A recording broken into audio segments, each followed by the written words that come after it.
50 years ago, we were more self-reliant. We didn't rely, 100% on calling Uber Eats. Nowadays, we've gotten soft. I would say a couple of things that you need to have on hand would be, it's just a matter of time. It is literally a matter of time. It's coming, and this is certainly not far-fetched. And what are some things that folks can do just to prepare their families for something like this that's coming down the line, if it happens? Yeah, so we intentionally didn't take a civil defense, approach to this film. It's kind of left, silent in terms of when you see how severe this might be, and you're sitting around your breakfast table with your spouse and your kids, you've got to think, what are we going to do?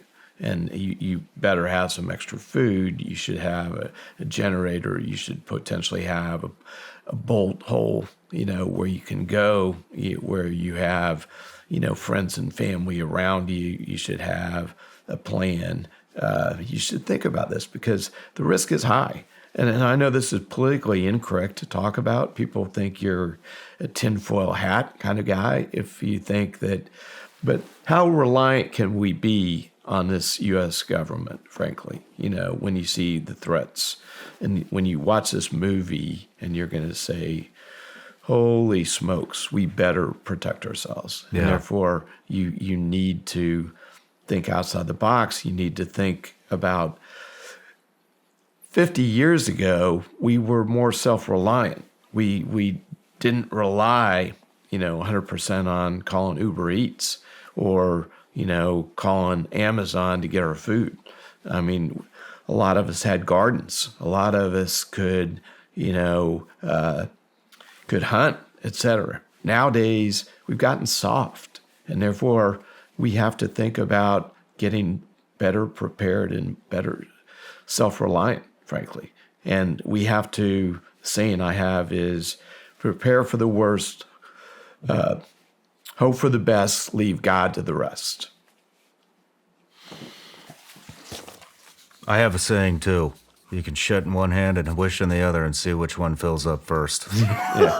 But I think it's important that I don't think there are very many people left at all that have any confidence in the U.S. government. Right. I mean, it's just been failing us time and time and time again, and it's getting worse and worse and worse. I would like to add just a couple of things because I know people that watch this show are going to want to take they're going to want to take this opportunity to start to prepare right now, and I would say a couple of things that you need to have on hand would be some type of a water filtration system, preferably a gravity-fed water filtration system, some type of a generator, but on top of that, some type of a solar inverter that you can recharge. There's tons of these things online now, and they're getting better and better and better by the day. I would get at least a couple of them. I would get a Faraday bag to put those generators in, figure out what electronics you think you're actually going to need the most,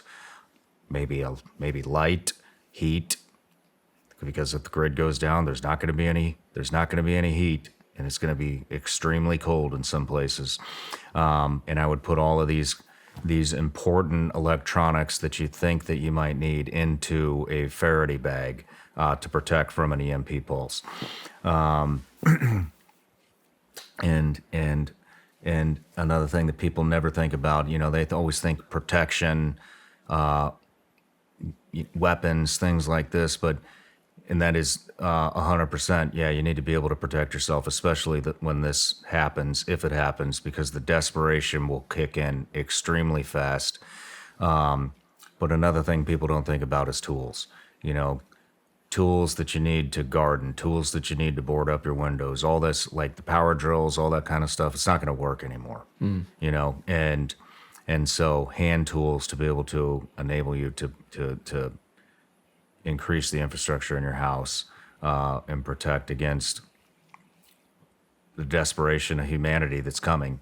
Yeah. And I think those are very important things to think about. And for anybody that does think the tinfoil hat thing, time and time again, tinfoil hat people are becoming,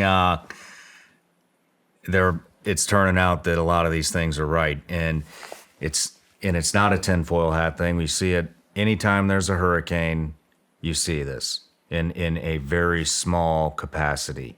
What we're talking about is something that could last to the end of your lifetime. Yeah. And then we saw it in Texas in February 2021. 4 minutes and 30 seconds away from a total collapse of the grid. The short term was 2 to 3 days without power. That went to 200 deaths. That brought 200 deaths. Long-term outage, 1 to 2 years. That would equal 10 million plus deaths. There were 210 fatalities and an estimated 710 related deaths. 8.7 million people had to boil their water. August of 2003, New York City had a total blackout. 55 million people lost power for 2 days. The New York City subways and traffic came to a complete halt. 8 U.S. and Southeast Canada, 8 U.S. states and Southeast Canada were infected. New York, Michigan, Ohio, Pennsylvania, Maryland, New Jersey, Massachusetts, and Connecticut were all affected. So anybody that's thinking that this is the likelihood of this happening is slim, it's already happening. Right. It's already happening. We just mentioned there's been 900 physical attacks on the grid in a 10-year period. So this isn't that far-fetched at all. In fact, the likelihood, especially with China becoming more and more aggressive towards the U.S. and I don't know if manipulating is the correct word, but I'm going to use it, manipulating different countries and nations and even some of our allies to side with them to collapse the dollar. And I mean, it's just a matter of time. It is literally a matter of time.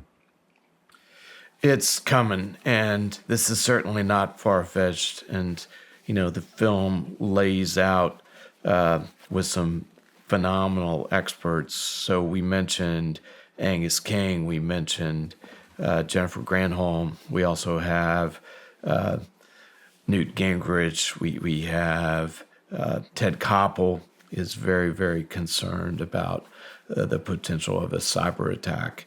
We have the vice chairman of the Joint Chiefs of Staff who just retired, John Hyten, said that, yes, we protected our critical missile systems and our command control centers from EMP, but our critical civilian infrastructure, we haven't protected it at all. Hey everybody, I'm Shawn Ryan. Click here to subscribe to the Shawn Ryan Show YouTube channel for the hottest and most compelling interviews that you will not see anywhere else. I've also made a playlist of all the previous SRS episodes so they're easy to find. You can find that right here.